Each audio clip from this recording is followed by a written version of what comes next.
Baik, Bismillahirrahmanirrahim. Assalamualaikum warahmatullahi wabarakatuh. Waalaikumsalam warahmatullahi wabarakatuh. Puji dan syukur kita sampaikan kehadirat Allah Subhanahu wa taala atas berkah rahmat hidayah. Ya, kita semua dalam keadaan sehat dan bisa berkumpul pada Zoom meeting pagi ini. Salawat dan salam kita sampaikan kepada Nabi besar Muhammad SAW. Ananda semua ya yang kami hormati, terutama Profesor Dr. Saifullah SHMA. Ya, terima kasih Prof sudah bergabung kembali pada minggu yang ke-6 ya Nanda ya. Sudah minggu ke-6 ya, dan pada kali ini ya Prof akan berbagi kepada kita sebuah sistem politik ya yang mungkin selama ini tidak pernah kita baca atau kita cermati atau kita lihat seperti apa, yakni sistem politik Afghanistan. Ya, nah mendengar kata Afghanistan ini yang terbayang adalah Osama bin Laden. Tapi apakah Osama bin Laden ini adalah betul-betul orang Afghanistan? Ya, artinya dia mendirikan lembaga ISIS ya, bukan ya, Prof ya? Bukan. Osama bin Laden dia terkenal dengan Al-Qaeda. Al-Qaeda, ya Al-Qaeda, dan Al-Qaeda adalah sebuah lembaga, ya entah lembaga entah apa namanya, tapi dia dituduh oleh negara Amerika Serikat sebagai dalang dari peristiwa 11 September ya 2011 ya. Nah, tapi apakah itu akan menjadi bahagian dari apa yang akan disajikan oleh Prof? Nanti kita lihat sama-sama seperti apa negara Afghanistan. Yang jelas sampai hari ini negara Afghanistan masih berada dalam situasi perang. Ya, betul ya Prof ya? Betul. Oke. Prof, bisa digunakan headset Prof, karena kami kecil sekali mendengarkan suara Prof. Oke, insyaallah. Agar kami bisa lebih maksimal ya mendengarkan apa yang akan Prof sampaikan. Apakah akan dibantu untuk slide PowerPoint atau Prof bisa menyajikan sendiri PowerPoint? Dicoba sendiri. Oke.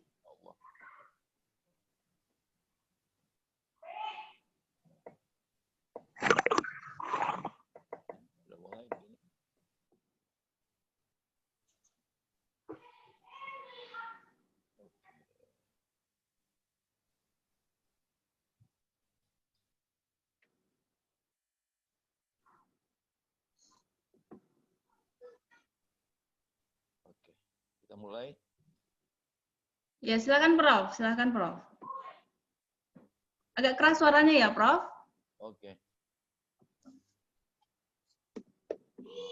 Gimana caranya agar kita bisa ini?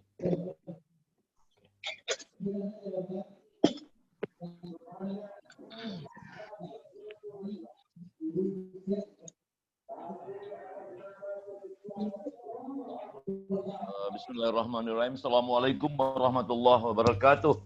Waalaikumsalam warahmatullahi wabarakatuh. Senang sekali kita bisa berjumpa. Saya kira untuk yang kedua kali. Mudah-mudahan pertemuan ini akan membuahkan hasil yang maksimal, mencerdaskan kehidupan bangsa. Amin. Saudara, sekarang kita akan berbicara tentang sistem politik Afghanistan. Sistem politik Afghanistan. Kalau saudara lihat jajaran bendera-bendera dunia, maka ini adalah bendera Afghanistan. Afghanistan dikenal sebagai Islamic Republic of Afghanistan, ya, Jumhuriyye Islamiyye Afghanistan. Jadi Republik Islam.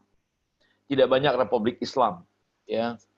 Saya kira Mesir saja tidak Republik Islam. Yang secara jelas menyebut Republik Islam hanyalah Afghanistan dan Pakistan. Ya. Pakistan dan Afghanistan. Ibu kotanya Kabul, bahasa resminya Pushtun atau Pashto, juga ada bahasa dari dari Persia. Luas wilayahnya 647.500 km persegi.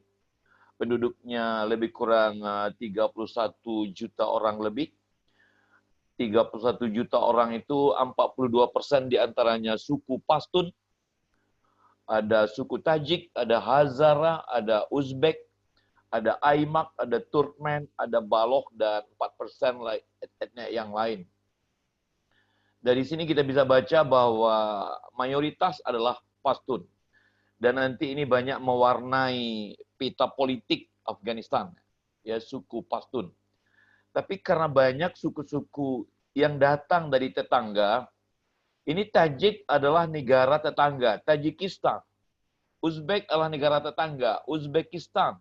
Turkmen adalah negara tetangga, Turkmenistan. Ya, jadi rupanya banyak sekali warga Afghanistan yang datang dari tetangga, Tajik, Uzbek, Turkmen. Hanya Pashtun yang asli dari Afghanistan. Agamanya 80% itu Sunni, Islam Sunni, 19% Syiah, dan kalau begitu hanya 1% saja yang bukan Islam. Ini negara yang mayoritas Islam, ya. Jenis kekuasaannya republik, yakni Republik Islam. Bentuk negaranya kesatuan, sistem pemerintahan presidensial. Sekarang kita akan menjelaskan sedikit apa pentingnya bagi kita berbicara tentang Afghanistan. Apa pentingnya bagi kita berbicara, mempelajari, mendalami, mendiskusikan tentang Afghanistan. Kita mulai dengan arti kata terlebih dahulu, ya. Afghanistan artinya tanah orang-orang Afgan. Ya. Tanah suku Afgan atau wilayah yang ditempati oleh orang-orang Afgan. Kata-kata stan di belakang ini, saudara, ini banyak dipakai untuk wilayah Asia Tengah. Ada Uzbekistan, ada Tajikistan, ya, ada Turkmenistan, ada Kazakhstan. Jadi ada kata-kata stan di belakang ini. Nanti juga ada Pakistan, ya. Jadi ada Pakistan, ada Afghanistan, ada Turkmen. Ada kata-kata stan di belakang. Stan itu artinya tanah. Jadi kalau Afghanistan artinya tanah orang-orang Afgan. Oke? Pentingnya Afghanistan itu bagi kita adalah karena dia pintu gerbang ke anak benua India. Saudara, kalau kita dari Asia Tengah mau ke India, melalui India Utara atau Pakistan Utara, itu tidak banyak tempat lalu. Yang paling tradisional ada disebut dengan Hindukush namanya. Hindukush itu di pegunungan Himalaya yang begitu tinggi, ya, semacam benteng alami antara Asia Tengah dan Asia Selatan. Afghanistan merupakan pintu masuk antara Asia Tengah ke Asia Selatan. Oke. Afghanistan disebut juga sebagai bundaran Asia Tengah. Dia pernah menjadi rute perdagangan jalur sutra. Dia merupakan rute perdagangan Timur Tengah dari lembah Indus, ya, lalu dari cekungan Tarim dan ke wilayah sekitarnya. Kita mulai dari sejarah, saudara. Saya tidak akan terlalu panjang karena orientasi saudara lebih banyak ke aspek politiknya ketimbang aspek sejarah. Tapi kita tidak akan bisa memahami Afghanistan kalau kita tidak memulai dari aspek sejarah. Jadi izinkan saya sedikit berbicara tentang sejarah Afghanistan. Cerita tentang Afghanistan dimulai dengan seorang keturunan Timur Leng, ya, yang datang ke wilayah Afghanistan, lalu kemudian pernah dia merebut juga Kesultanan Delhi di India Utara, ya. Lalu pada abad ke-16 hingga abad ke-17 Afghanistan dibagi menjadi 3 wilayah. Wilayah utara diperintahi oleh Kekhanan. Khan itu artinya dinasti, ya, dinasti Bukhara. Wilayah barat di bawah kekuasaan Safawi Syiah, ini Iran. Lalu bagian timur di bawah kekuasaan Mughal India. Jadi dibagi 3, saudara. Ada oleh dinasti atau Khan Bukhara, ada Safawi di Iran, lalu ada Mughal di India. Lalu kemudian ada dinasti Hotaki namanya. Ya. Tapi Afghanistan sendiri dimulai sebenarnya sejak Kekaisaran Durrani. Kita membicara Afghanistan modern itu dimulai dari nama ini, saudara. Ahmad Shah Durrani. Ahmad Shah Durrani, Oktober 1747. Jadi tahun ini harus kita ingat, namanya juga harus kita ingat, Ahmad Shah Durrani dan Oktober 1747. Ini tahun penting bagi sejarah Afghanistan. Oke. Lalu pernah terjadi kemudian perang Inggris pertama, Inggris kedua, dan bahkan ada perang Inggris ketiga ya. Lalu ada seorang amir namanya Abdurrahman. Mulai semenjak ini maka wilayah batas-batas Afghanistan mulai diperjelas. Ya. Mulai semenjak Amir Abdurrahman ini. Lalu begitu seterusnya, Inggris melepaskan kendali atas urusan luar negeri Afghanistan itu bermula sejak 19 Agustus 1919. Itu sebabnya sebagian orang Afghanistan menganggap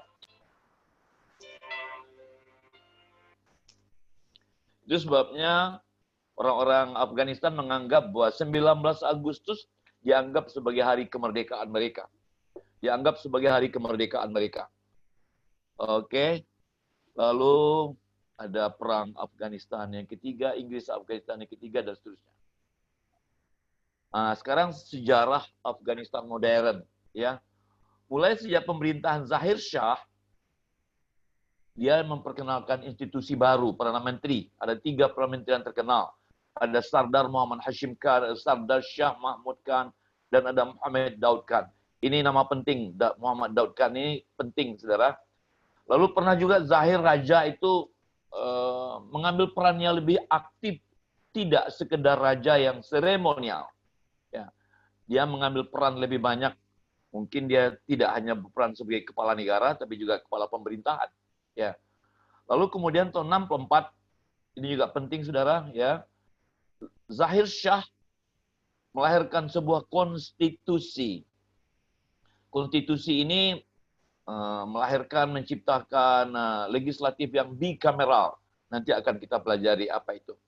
Jadi konstitusi pertama Afghanistan modern itu bermula sejak Raja Zahir Shah pada tahun 1964.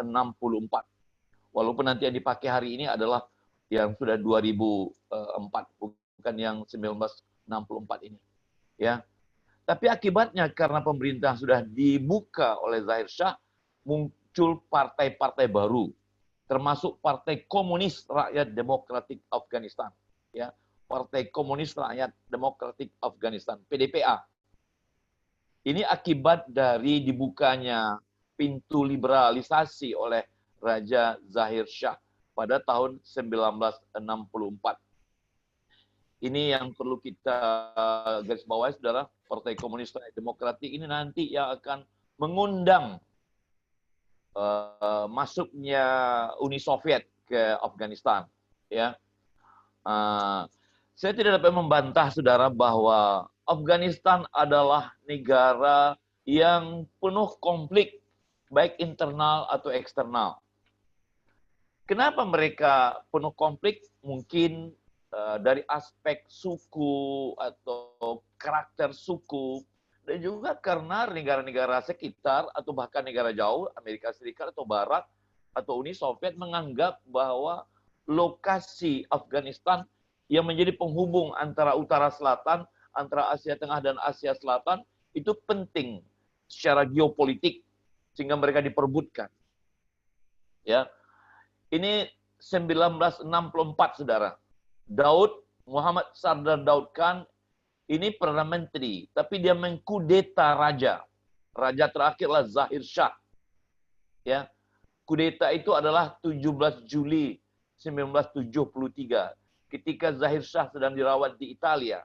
Lalu Perdana Menterinya Muhammad Sardar Daud Khan mengkudeta, lalu dia menghapuskan monarki, mencabut konstitusi 64 dan mendeklarasikan Afghanistan sebagai republik dengan dirinya sendiri sebagai presiden dan Perdana Menteri pertama. Ini tahun-tahun penting, saudara. Ya, 17 Juli 73. Ini waktu di mana kerajaan Afghanistan berubah menjadi Republik Afghanistan. Lalu 28 April 78, Partai Komunis, Partai Rakyat Demokratik Afghanistan yang dipimpin oleh Nur Muhammad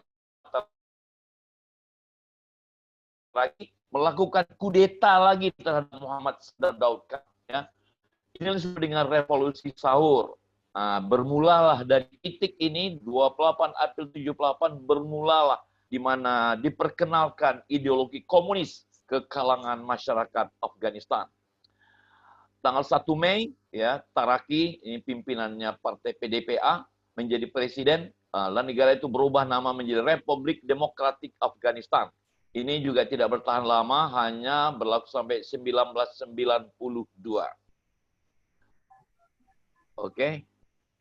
Apa yang dilakukan oleh penguasa PDPA? Penguasa Partai Demokrasi Rakyat yang beraliran komunis. Ia menerapkan agenda liberal dan Marxis-Leninis, menggantikan hukum agama dan adat tradisional Afghanistan. Menyingkirkan peran ulama, menyingkirkan peran pemimpin suku dan pemimpin adat. Lalu dia berdekat-dekat dengan Uni Soviet, ya. 4 Desember 78 menandatangani perjanjian yang mengizinkan militer untuk melakukan intervensi pasukan kalau dibutuhkan di Afghanistan. Ini saudara, 27 Desember 79. Ini angka penting ya.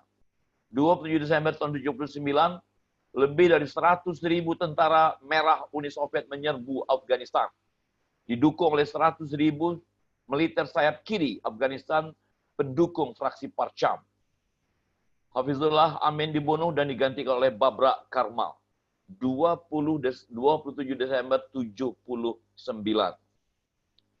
Apa yang dilakukan oleh pasukan Uni Soviet?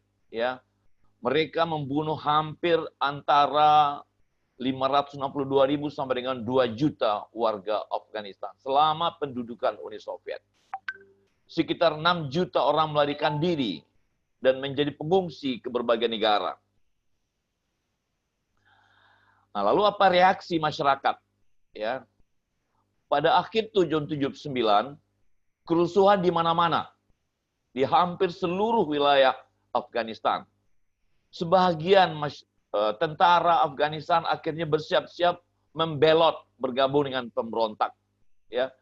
Dan satu hal, saudara, yang tidak dapat dibantah, karena yang mampu menyatukan seluruh warga Afghanistan hanyalah Islam, menjadikan Islam sebagai satu-satunya kekuatan yang mampu mempersatukan penduduk yang sebelumnya terpecah belah ke dalam berbagai suku dan etnik untuk melawan pemerintahan komunis. Ya. Jadi saudara-saudara, ini menjadi latar belakang kenapa nanti justru kekuatan-kekuatan Islam yang nanti tampil dalam pentas politik Afghanistan. Jawabnya karena ketika melawan Uni Soviet adalah kekuatan Islam yang terbesar. Oke. Apa reaksi Amerika Serikat dan Arab Saudi? Mereka menyediakan hampir 40 miliar dolar dalam bentuk senjata, dalam bentuk uang untuk membiayai pasukan mujahidin untuk melawan pendudukan Uni Soviet. Ini saya harus menyatakan, saudara, bagaimana konflik itu terjadi. Konflik itu terjadi karena campur tangan asing dan konflik antar milisia. Milisia itu artinya pasukan semi-militer. Dia tidak pasukan reguler, dia pasukan yang dibangun oleh mungkin etnik, mungkin partai dan seterusnya. Ya, misalnya Harakat Islami dan Syura-i Nazar itu berkembang menjadi pasukan reguler negara di bawah kepemimpinan Ahmad Shah Mas'ud. Dia menduduki ibu kota. Ya. Lalu Pakistan membantu Hizbul Islam di bawah pimpinan Gulbuddin Ahmadiyar. Lalu Uzbekistan membantu Nazar Sharif, ya, di bawah pimpinan Jenderal Abu Rashid Dostum, dibantu oleh Uzbekistan. Jadi Pakistan membantu Gulbuddin Ahmadiyar, Uzbekistan membantu Pak Rashid Dostum, Iran membantu Syiah Hizbul Wahdah, Arab Saudi membantu Wahid Abdul Rashid Sayyaf. Provinsi Selatan dikuasai oleh etnik Tajik, dalam beberapa daerah lainnya diperkuat oleh etnik Pashtun. Ada 2 orang presiden di saat yang genting itu, saudara. Yang pertama, Mujaddadi Subghatullah. dipilih sebagai presiden sementara hanya 2 bulan. Kemudian dipilih Profesor Burhanuddin Rabbani. Dia ini pemimpin Jamiah Islami dan juga seorang guru besar di University Kabul. Ya. Profesor Rabbani memerintah selama 9 tahun. Dari tahun 1992 sampai dengan 2001. Lalu kemudian menyerahkannya kepada Hamid Karzai. Hamid Karzai, presiden yang dipilih oleh Amerika Serikat. Sekarang kita masuk ke satu lagi nama, saudara. Taliban. Apa itu Taliban? Taliban bahasa Arab, artinya pelajar, santri. Ya. Jadi Taliban artinya pasukan yang bermula dari pelajar, santri, bergerak menjadi kekuatan agama, bergerak menjadi kekuatan politik, bergerak menjadi kekuatan militer, bergerak menjadi penguasa. Jadi ini pergerakan Taliban. Bermula dari santri, bergerak menjadi kekuatan politik, bergerak menjadi kekuatan semi militer, lalu kemudian menjadi penguasa. Ya. Bermula dari tidak lebih dari 50 orang siswa-siswa madrasah bersenjata di kampung jadi Kandahar. Karena Gulbuddin Hekmatyar yang tadinya dibantu oleh Pakistan tidak berhasil menaklukkan Kabul, akhirnya Pakistan mengalihkan dukungannya kepada Taliban. Ya. Pada tahun 1994, Taliban sudah mengambil alih kekuasaan di beberapa provinsi di Afghanistan, khususnya Afghanistan Selatan dan Tengah. Tahun 95, ya, sudah semakin dekat Taliban ke dalam kota. Ya, tahun 95 dia berusaha menduduki Kabul tapi gagal. 26 September, ini catat lagi tahunnya, 26 September tahun 96, Taliban dengan dukungan militer penuh oleh Pakistan dan dukungan keuangan Arab Saudi menyerang Kabul, sehingga akhirnya Mas'ud sebagai penguasa Kabul mundur dari Kabul. Jadi ketika dia merebut Kabul, 27 September 96, Taliban mendirikan Imarah Islam Afghanistan. Imarah ini imam. Ya. Jadi ada yang berbentuk khalifah, khilafah, orangnya bernama khalifah. Kalau berbentuk imarah, tokohnya bernama imam. Ya. Jadi tokohnya bernama imam. Wilayahnya bernama imarah. Kalau khilafah, tokohnya bernama khalifah. Ya. Sekitar 3.000 pejuang tentara reguler Taliban, intinya adalah Al-Qaeda. Ya.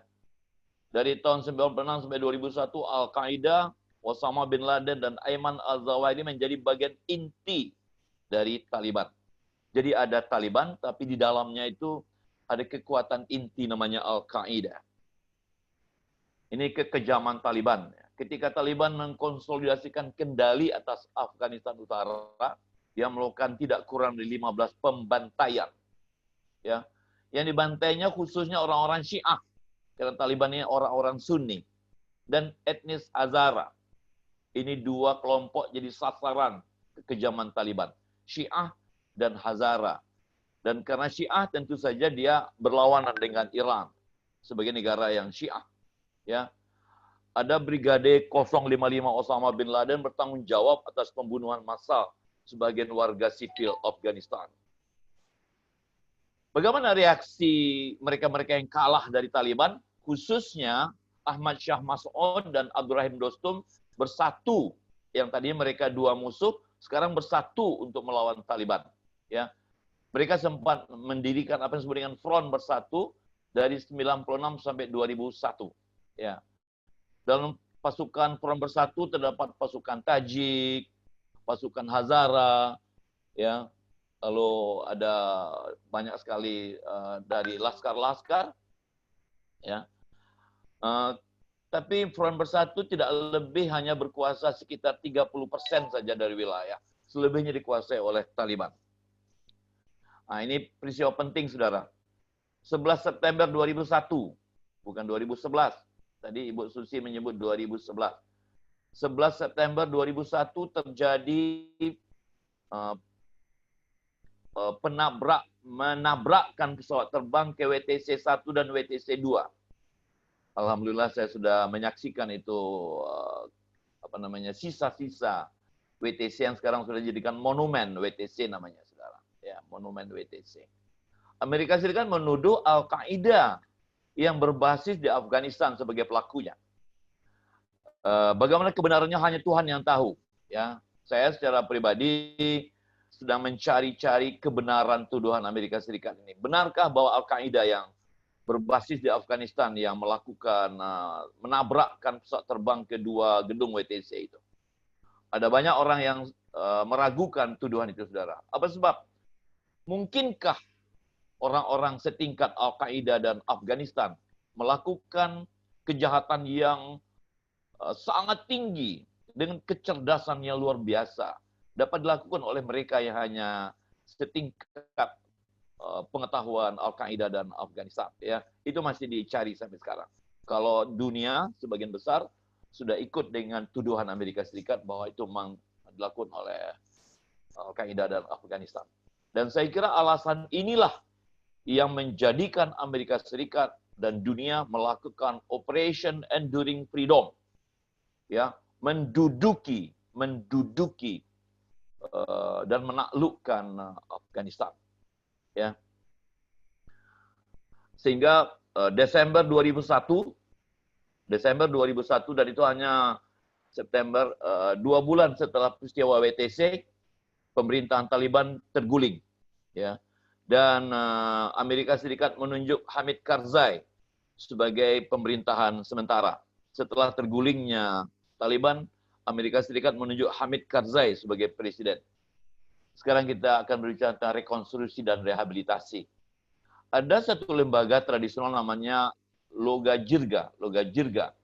Ini lembaga tradisional sudah ada sejak lama. Biasanya kalau terjadi sesuatu, ini dihidupkan kembali. Terdiri dari ketua-ketua suku, ketua-ketua adat. Di mana tadi kita sudah baca, ada banyak etnik di Afghanistan. Loga Jirga ini merupakan semacam badan musyawarah tertinggi adat, begitu kira-kira. Ya. Lalu NATO mempersenjatai Afghanistan.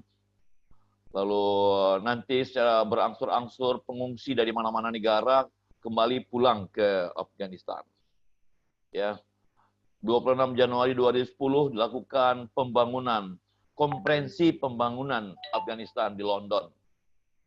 Lalu Hamid Karzai mencoba untuk melakukan rekonsiliasi, mengambil pulang seluruh pimpinan-pimpinan elemen, bahkan termasuk pimpinan Taliban yang masih tersisa di Pakistan.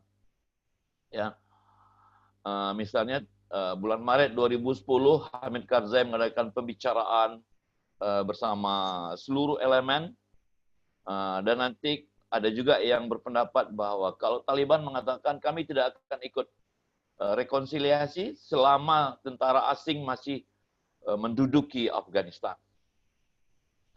Oke, penyelesaian akhirnya setelah Osama bin Laden sampai hari ini saya kira Afghanistan sudah berada pada tahap-tahap rehabilitasi akhir dan rekonsiliasi dan perdamaian. Tahun 2014 Ashraf Ghani, presiden yang sekarang, dipilih menjadi presiden. Sekarang kita masuk kepada hal yang agak penting untuk saudara, yakni sistem politik, ya.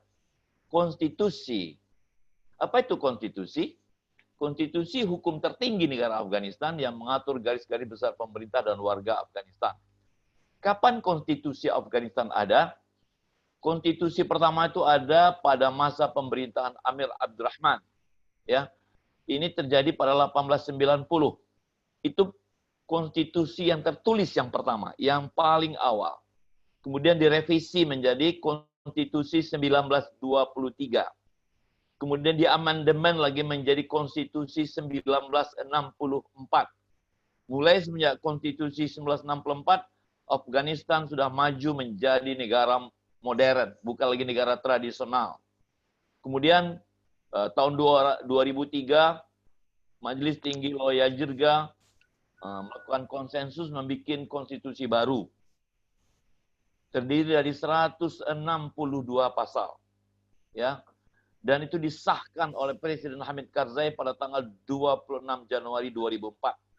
Kalau kita berbicara konstitusi Afghanistan, maka itu adalah konstitusi yang ditandatangani oleh Hamid Karzai 26 Januari 2004. Inilah yang berlaku sampai hari ini. Konstitusi 2004. Afghanistan terdiri dari 34 wilayah. Ini dia Afghanistan, 34 wilayah ini. Lalu yang wilayah atau provinsi dibagi ke distrik atau kabupaten. Lalu salah satu isi dari konstitusi juga bicara tentang presiden, fungsi presiden. Lalu presiden dipilih setiap 5 tahun sekali.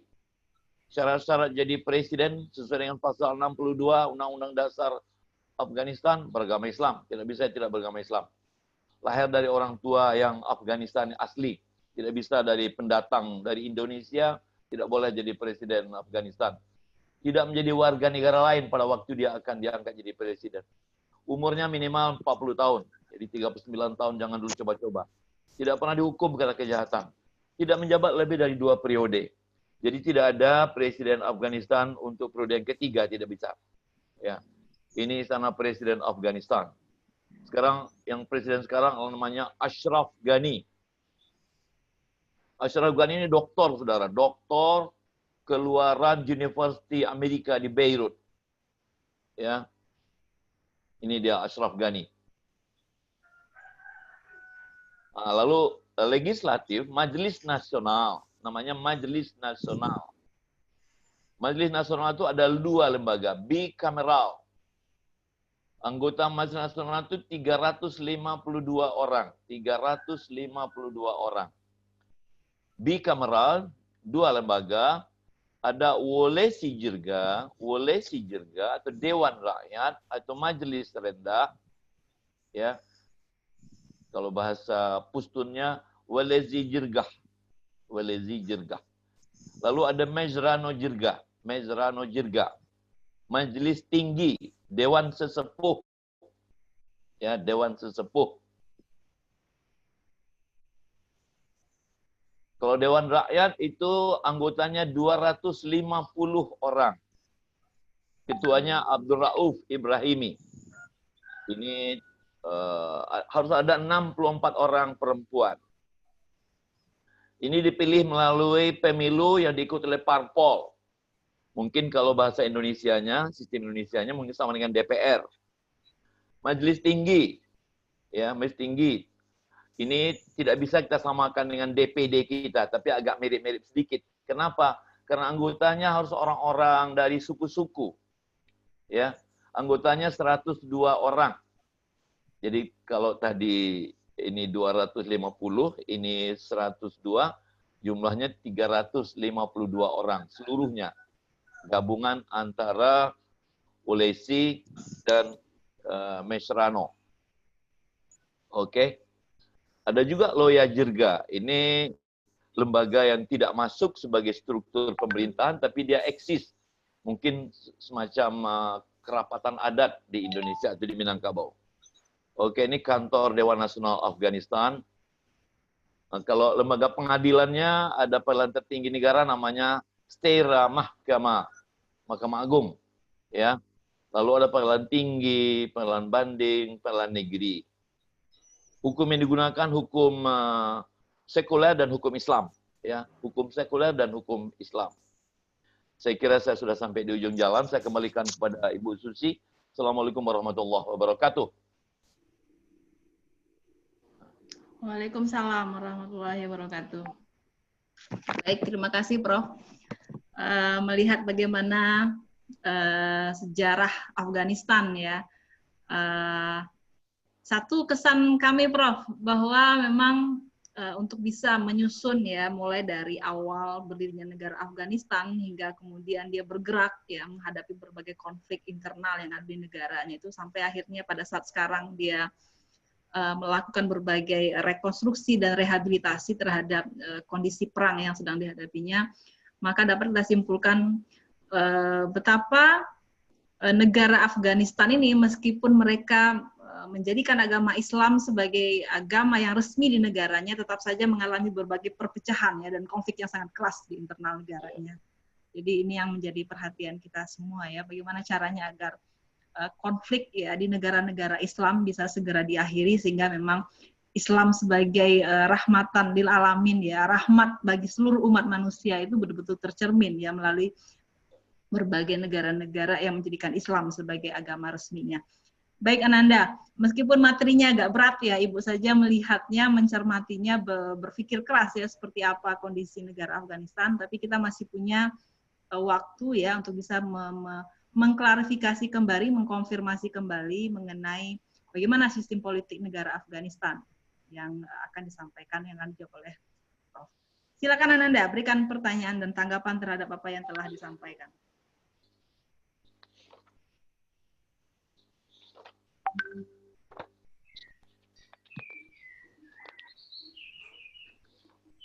Izin bertanya, Bu.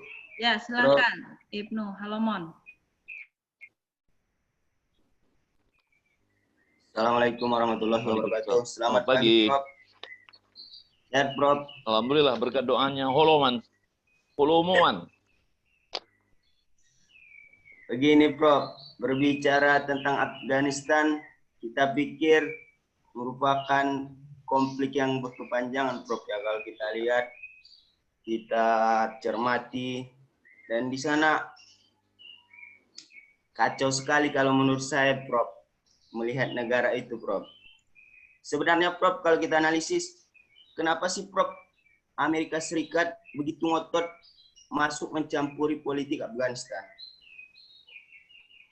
Oke. Terima kasih, Prof. Oke, ada banyak faktor Holoman dan Ananda sekalian yang lain. Saya mulai dari yang paling mendasar dulu. Kenapa ada suatu negara ingin mempengaruhi atau menduduki negara lain? Saya mulai dari yang paling mendasar ya. Tidak ada satu negara di dunia yang ingin menduduki gurun Sahara di Afrika. Holoman. Tidak ada satu negara di dunia yang ingin menduduki gurun Sahara di Afrika. Tidak ada yang ingin menjajah gurun Sahara. Tidak ingin lama-lama di situ. Karena itu adalah gurun kematian. Jadi, yang paling mendasar di dunia ini, setiap negara yang diduduki pasti ada sesuatu yang diinginkan di negara itu. Itu pasti. Semakin dia memiliki nilai strategis, memiliki nilai ekonomi, memiliki nilai budaya, maka negara itu pasti diincar oleh negara lain. Itu kunci, kata kunci. Setiap negara yang tidak punya apa-apa, pasti tidak diincar. Nah, saya ingin menggunakan bahasa yang lebih gaul sedikit ya. Wanita semakin cantik pasti makin diincar. Ini bahasa Holoman. Ya, bahasa Holoman. Jadi, ini sudah hukum alam, saudara. Semakin cantik pasti makin diincar. Pasti diincar oleh banyak orang. Ya, dan sebaliknya. Jadi, kenapa Afghanistan diminati oleh Uni Soviet sehingga dia mendudukinya? Jawab yang pertama adalah, Uni Soviet adalah negara yang tidak memiliki pelabuhan laut, tempat bersandarnya kapal-kapalnya, yang bisa hidup sepanjang tahun. Ada banyak pelabuhan Uni Soviet di utara, di sebelah utara, dekat kutub utara. Tapi mungkin separuh tahun cuma yang bisa layari. Separuh yang lainnya penuh dengan es beku, salju abadi. Dia sedang mencari tempat di mana dia bisa melalukan, masukkan, atau mengeluarkan barang-barang. Dan itu ada melalui Afghanistan dan Pakistan. Kalau dia bisa menduduki Afghanistan, nanti dengan bekerja sama dengan Pakistan, berarti dia bisa melalui Afghanistan dan Pakistan, dia bisa masuk ke laut lepas. Yang bisa digunakan sepanjang tahun. Saya kira kita Holoman perlu bersyukur pada Tuhan. Indonesia bisa dilayari lautnya sepanjang tahun. Sesuatu yang barangkali Kanada, lalu Eropa Utara, lalu Uni Soviet cemburu kepada kita. Ya, mereka tidak memiliki pelabuhan yang bisa dilayar sepanjang tahun. Itu satu.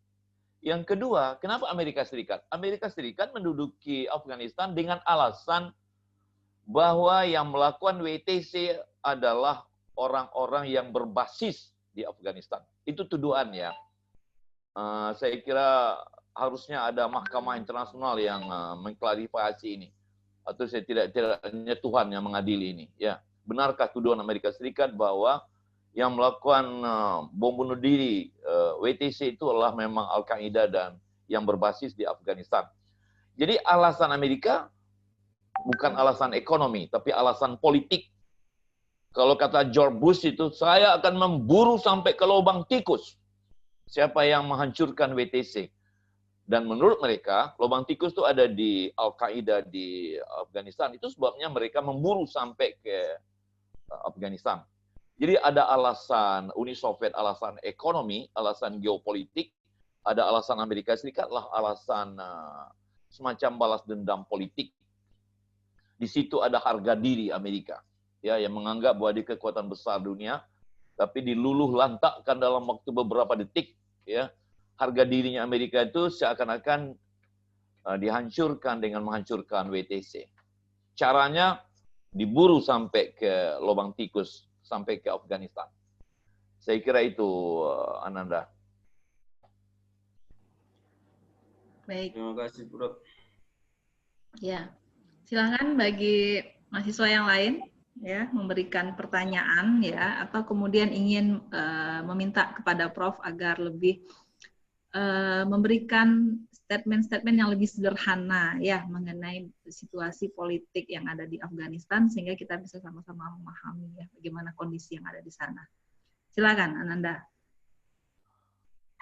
Ada satu kalimat Ibu Susi tadi yang perlu diluruskan mungkin ya. Bahwa Islam adalah rahmatan lil alamin, lalu kenapa lalu Afghanistan yang 100% penduduknya beragama Islam lalu konflik sepanjang waktu.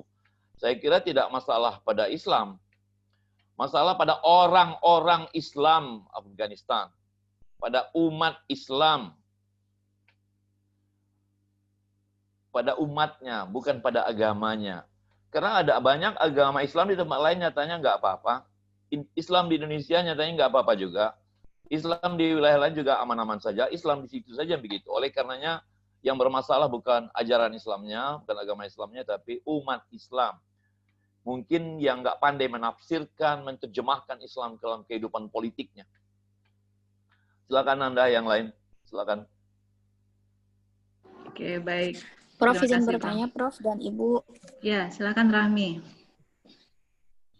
Mohon maaf kameranya saya matikan, Bu, karena jaringannya tidak kuat.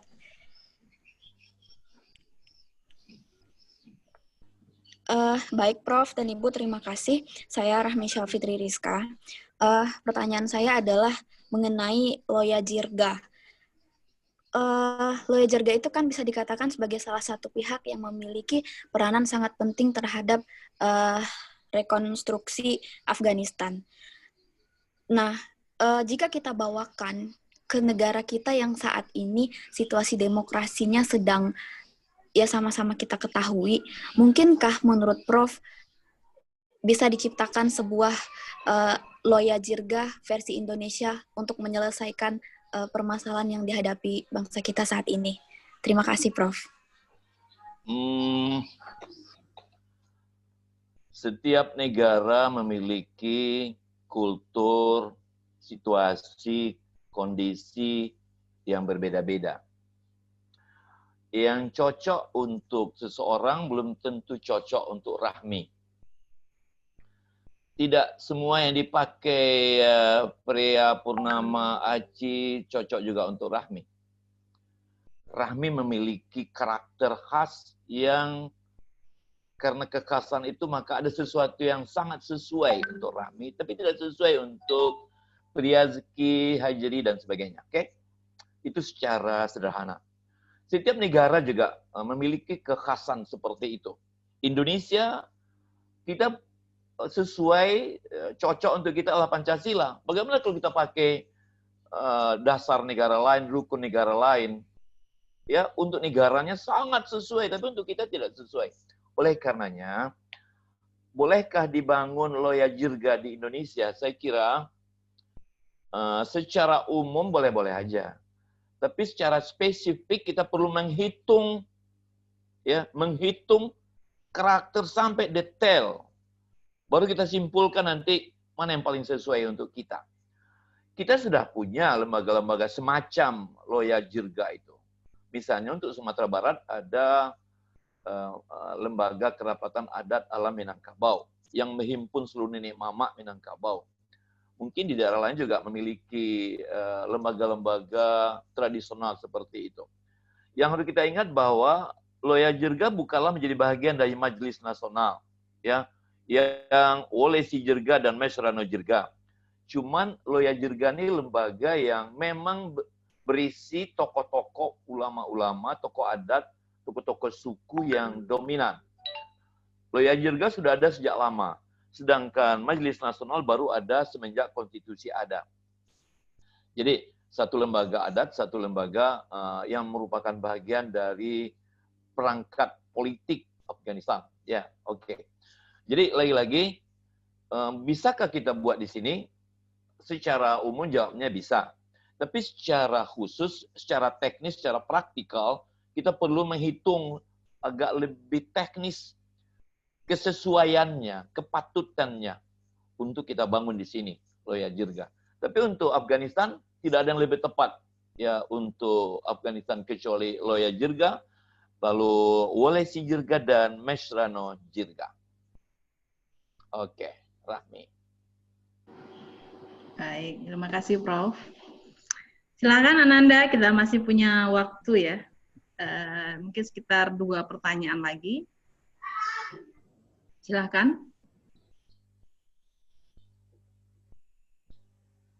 Prof, apa yang bisa kita petik ya pelajaran dari konflik yang dihadapi oleh Afghanistan ini, baik secara internal negaranya maupun ketika ada banyak sekali intervensi yang masuk ya dari negara-negara Barat terhadap negara Afghanistan yang menjadikan mereka kesulitan ya untuk bisa bangkit meskipun tadi dinyatakan sedang melakukan rekonstruksi, rehabilitasi terhadap kondisi negara.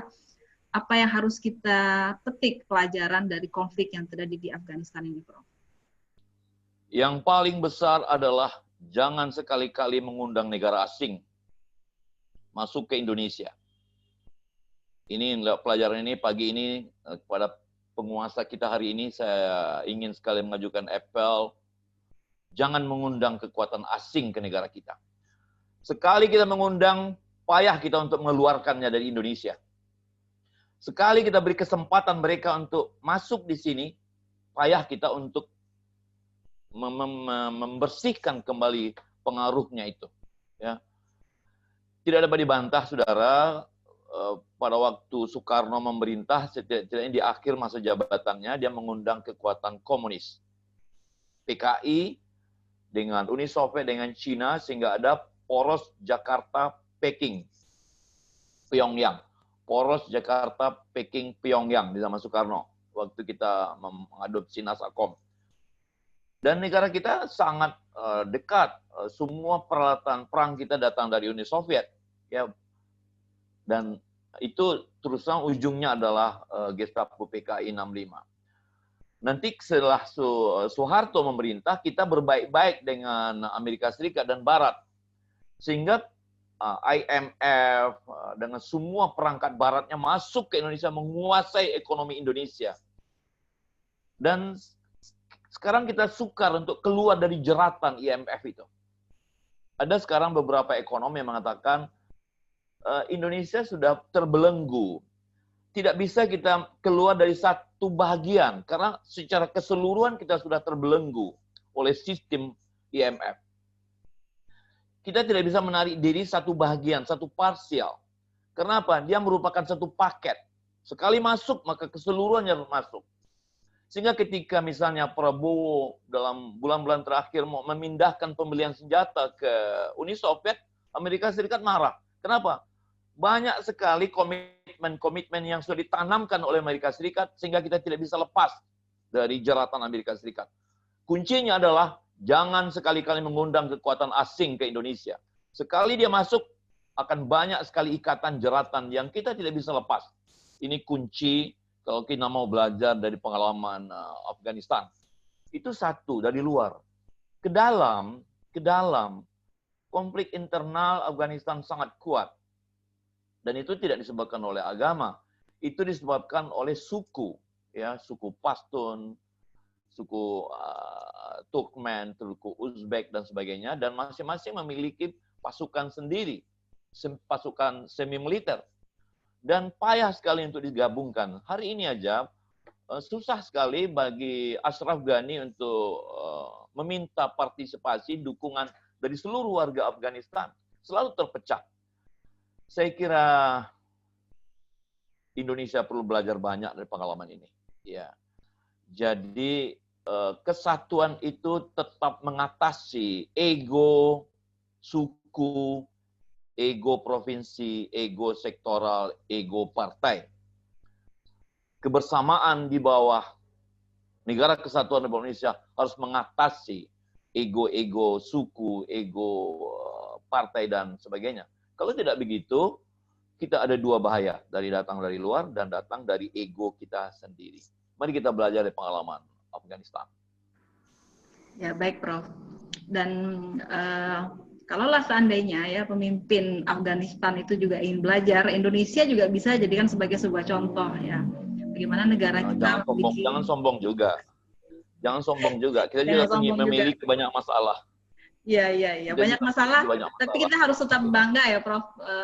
Bahwa konflik etnis kita, konflik agama kita tidak menjadikan bangsa ini tercerai-berai ya. Artinya bolehlah kita berbangga sedikit Prof dengan ideologi Pancasila kita yang harusnya juga menjadi contoh ya bagi negara-negara yang kesukaran ya membina sebuah. Cuman saya minta ini pemerintah sekarang jangan terlalu keras menghantam mahasiswa. Catatan saya. Oke. Ya, baik Prof. Didengarkan nanti Prof oleh kita semua ya, oleh para magister PPKN ya, agar pemerintah memberikan pendekatan yang lebih soft ya terhadap aspirasi mahasiswa dalam menyuarakan keinginan dan kepentingan bersama. Baik, terima kasih. Masih ada mahasiswa satu pertanyaan lagi?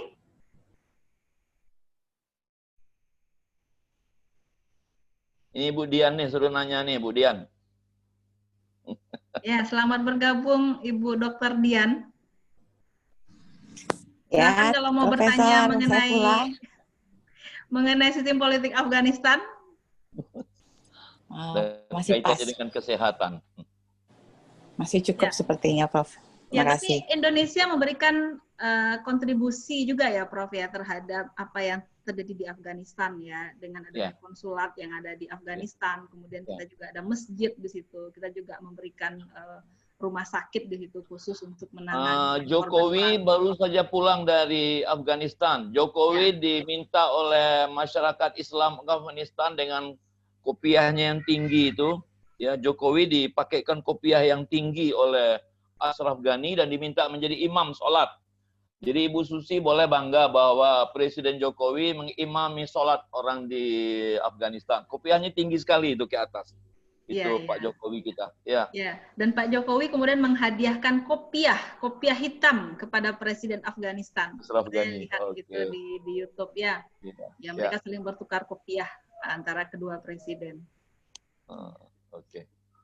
Masih ada mahasiswa? Prof dan Ibu bisa kembali masuk untuk bertanya. Iya, silakan. Prof, ini Prof saya menarik tentang kekuatan asing yang tadi menurut Prof jangan sampai masuk ke suatu negara. Nah dulu dalam mata kuliah perbandingan ideologi itu kan kita belajar gitu. Misalnya Cina gitu Prof. Cina itu kan dulu sebelum Deng Xiaoping itu kan dia negara komunis yang total gitu. Karena dia betul-betul menutup negaranya, menutup negaranya dari kekuatan asing gitu. Sehingga pada waktu itu Cina memang merata, tapi merata dalam kemiskinan. Ketika mulai Mao Zedong itu memerintah, nah dibukalah keran untuk masuk asing ke Cina itu. Sejak itulah Cina itu berkembang. Jadi kalau menurut saya, bagaimana bisa gitu kita melepaskan diri dari kekuatan asing gitu, Prof? Sementara ada salah satu contoh negara maju yang justru dia maju karena adanya kekuatan asing di negaranya. Makasih, Prof. Bagus. Saudara Rahmi, Anda boleh berkawan dengan siapa saja. Baik di sekolah, di rumah, Anda boleh berkawan dengan siapa saja. Anda boleh bikin komitmen dengan siapa saja. Tapi saya kira jangan sampai komitmen itu menekan Ananda Rahmi. Sehingga membuat Rahmi tidak merdeka, tidak berdaulat atas diri Rahmi sendiri. Jangan sampai itu. Lebar bantu di itu tuh. Apa? Oke, saya lanjutkan ya. Jadi begini, kita dengan negara kita sebagai negara yang berdaulat, saya kira memang perlu juga kerjasama. Karena tujuan negara kita yang ketiga adalah membangun kerjasama internasional, ikut serta melaksanakan ketertiban dunia. Itu tujuan negara kita yang ketiga, ya, ikut serta melaksanakan ketertiban. Jadi kita tidak bisa lepas. Kita ikut ASEAN, kita ikut OKI, kita ikut PBB, kita ikut semua asosiasi-asosiasi negara dunia. Itu bukti bahwa kita harus bergabung. Tidak bisa menyendiri di puncak Gunung Merapi. Karena negara ini negara yang sudah terbuka ya di era modern. Jadi harus bergabung. Cuman yang tidak boleh adalah adanya kekuatan yang mengungkung kita. Yang membuat kita tidak merdeka. Kita tidak bisa lagi menyatakan sesuatu secara bebas. Itu tidak boleh, Rahmi. Jadi sama aja seperti Rahmi dengan kawan-kawannya, dengan tempat tinggalnya, dengan keluarganya. Berkawan yes, tapi mengurangi kebebasan, kedaulatan saya kira no. Ya. Jadi kembali ke pengalaman Cina yang Anda katakan tadi, saya sudah 3 kali ke Cina, Rahmi. Yang pertama saya ke Hong Kong dan ke Shenzhen, yang kedua ke Beijing, Suzhou, Hangzhou, Shanghai, yang ketiga ke Pulau Hainan. Ya, memang saya saksikan bahwa komunisme hari ini hanya berlaku untuk sistem sosial, tapi tidak untuk sistem ekonomi Cina. Cina sekarang sudah menjadi negara yang saya kira sangat kapitalistik. Saya ulang sekali lagi, Cina sekarang sudah menjadi sangat kapitalistik dalam bidang ekonomi. Gedung-gedung bertingkat saya sudah saksikan di mana-mana tempat di Cina. Luar biasa. Sudah sama seperti yang kita temukan di Amerika ya atau di Eropa. Tapi untuk sistem sosial masih menggunakan sistem komunis. Jadi dia sekarang komunisme hanya digunakan untuk sistem sosial. Ya. Tapi untuk ekonomi mereka sudah sangat kapitalistik. Kenapa? Karena dia meniru Hong Kong. Hong Kong itu sebelumnya Inggris, sekarang sudah diambil alih oleh Cina. Mereka sudah mengambil mengadopsi kemajuan Hong Kong yang luar biasa itu ke daratan Cina. Oke, jadi bolehkah kita kembali menghidupkan komunisme Indonesia? Saya kira tidak. Kenapa? Sudah 2 kali kita dicederai lewat pemberontakan PKI Madiun, pemberontakan 3 wilayah, pemberontakan G30 PKI. Jadi jangan lagi berdekat-dekat komunisme. Ya, Ananda yang muda-muda itu musuh abadi kita. Apalagi bagi Islam itu yang menyatakan bahwa agama itu candu. Komunisme itu mengatakan bahwa agama itu candu. Saya kira jangan kita berdekat-dekat dengan komunisme. Ada banyak pilihan ideologi lain yang lebih Indonesia. Ideologi Pancasila aja. Ya, ideologi Pancasila aja kita pakai, jangan memakai ideologi lain. Tidak perlu kita impor di mana-mana. Karena kita sudah punya sendiri yang khas Indonesia. Oke. Baik. Terima kasih Prof. Bisa kami pahami ya bagaimana kita harus bisa menghitung betul ya kerjasama yang bisa dibangun oleh berbagai negara itu dalam aspek apa? Apakah dalam aspek ekonomi, apakah dalam aspek sosial, politik atau budaya. Nah, untuk hal yang politik dan budaya serta sosial kita memberikan sebuah kerangka ya berdasarkan ideologi yang kita yakini. Ya, agar tidak tercerabut budaya kita, agar tidak bergeser ideologi politik kita, ya kehidupan sosial kita, ketika kita memberikan kebebasan dalam kerjasama dengan luar negeri. Tapi dalam hal ekonomi ya kita bisa dengar sama-sama tadi bahwa justru perekonomian akan semakin tumbuh ya, akan semakin baik ya pendapatan maupun investasi yang didapatkan apabila kita melakukan kerjasama dengan berbagai pihak di luar negeri sana. Baik, baik Prof. Masih apakah ada mahasiswa sebelum kami tutup kuliah kita pada pagi hari ini? Halomon lagi. Oke, silakan. Pertanyaan terakhir ya, silakan Ibnu Halomon. Oke, Prof. Di sini saya ingin bertanya bagaimana menurut pendapat Prof tentang kata teroris. Ini sebenarnya datang dari faktor dalam apa luar? Dan apakah termasuk dalam dinamika politik apa tidak? Bisa Prof kaitkan dengan negara-negara di luar, mungkin sebagai pandangan kami sebagai generasi muda untuk menanggapinya ke masa yang akan datang. Terima kasih, Prof. ada dua kata yang dekat, radikal dan teroris, radikalis dan teroris. Oleh sementara orang itu didekatkan, bahkan kalau udah menyebut radikal pasti disebut teroris. Didekatkan dua kata itu. Sebenarnya dua kata itu beda, peruntukannya juga beda, karena radikal itu perlu. Ini secara akademik ya, ini bukan kata-kata politik, ini kata akademik. Kita perlu jadi orang radikal, halomoan. Saya sebagai seorang beragama Islam perlu radikal dalam beragama. Radikal itu artinya menyauk sampai ke ujungnya. Kalau belajar sampai ke dasarnya yang paling dalam. Radikal itu artinya menggali sampai ke akarnya yang paling dalam. Itu radikal artinya. Radik itu artinya yang paling terdalam. Jadi kalau beragama harus radikal. Kalau nggak radikal ya setengah hati namanya. Ya. Udkhulu fil silmi kafah. Kalau Anda beragama total, tidak bisa setengah-setengah. Oke. Jadi radikal itu secara akademik artinya positif. Itu termasuk kawasan positif. Cuman sekarang oleh politik dan pendekatan keamanan, kata-kata radikal itu sudah didekatkan dengan teroris dan sudah berarti negatif, ya sudah berarti negatif. Ini tidak dapat dibantah, baru berkembang setelah peristiwa WTC. Penggunaan kata radikal dan teroris secara internasional sudah berkembang semenjak adanya WTC, ya 11 September 2001 itu, di mana Amerika sudah menggunakan adagium teroris itu untuk menyebut Islam, ya, menuduh mengkaitkan Islam dan terorisme. Tentu saja kalau bagi saya pribadi itu tidak benar. Ya, ada banyak Islam yang saya kira masih baik, termasuk di Indonesia. Penggunaan kata radikal dan teroris di Indonesia juga banyak dipengaruhi oleh Amerika Serikat. Dan itu tidak akademik, tapi sangat politik. Pendekatan yang digunakan pendekatan politik, bukan pendekatan akademik. Secara akademik dilihat dulu, dipilah-pilah dulu. Ada banyak contoh, saudara. Ada namanya kelompok Ku Klux Klan, K3 di Amerika Serikat. Itu kelompok barat, kulit putih yang sangat rasialis. Itu lebih teroris dari teroris. Ku Klux Klan, kelompok rasialis kulit putih Amerika Serikat. Itu semua orang kulit hitam mau dibunuhnya, saudara. Itu di Amerika Serikat. Itu lebih teroris dari teroris. Tapi sepertinya itu alfa dari media publikasi. Sehingga seakan-akan bahwa teroris itu ditujukan ke Islam.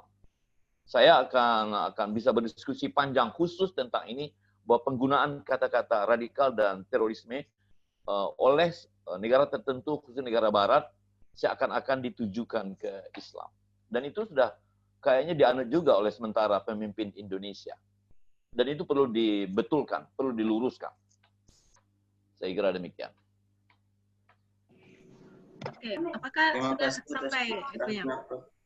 Ya, Ibnu Halman, yang Anda tanyakan apa nih? Apakah definisi dari terorisme atau akar terorisme atau apa?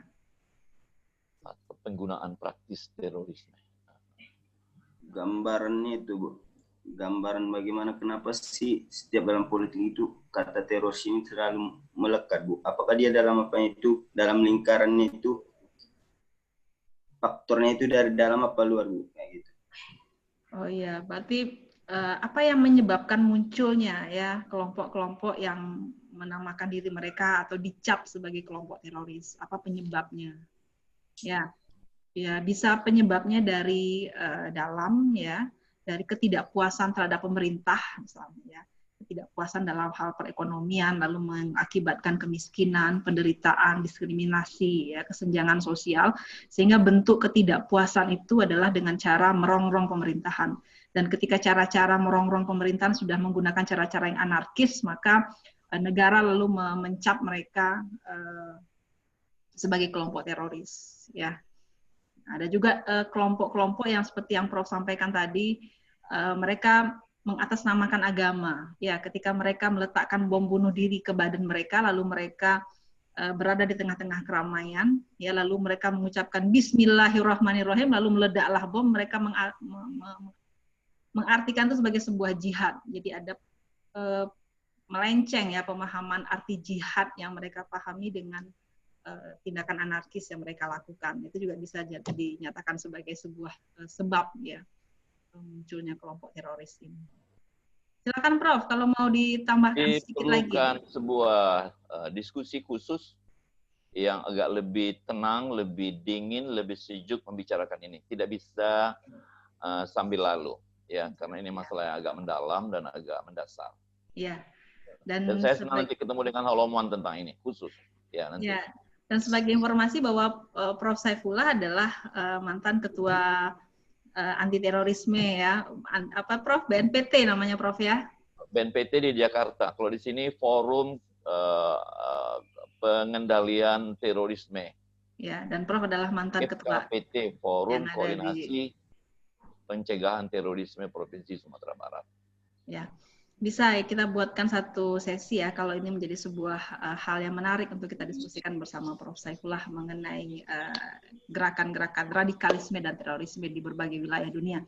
Baik Prof, waktu juga yang memisahkan kita ya, ada banyak hal yang Prof bagi kepada kami ya mengenai bagaimana sejarah Afghanistan, bagaimana sistem politik yang ada di sana, ya bagaimana konflik yang dihadapi oleh negara Afghanistan dan sedikit ya bagaimana harusnya kita mengambil pelajaran ya terhadap apa yang dialami oleh sebuah negara yang sudah 40 tahun belakangan ini mengalami kondisi yang perang, dan mudah-mudahan ya atas nama umat sedunia ya, umat Islam sedunia, kita mendoakan agar Afghanistan segera bisa melakukan rehabilitasi ya terhadap kondisi negaranya, lalu mereka menjadi sebuah negara yang maju ya seperti negara-negara Islam lainnya, mudah-mudahan.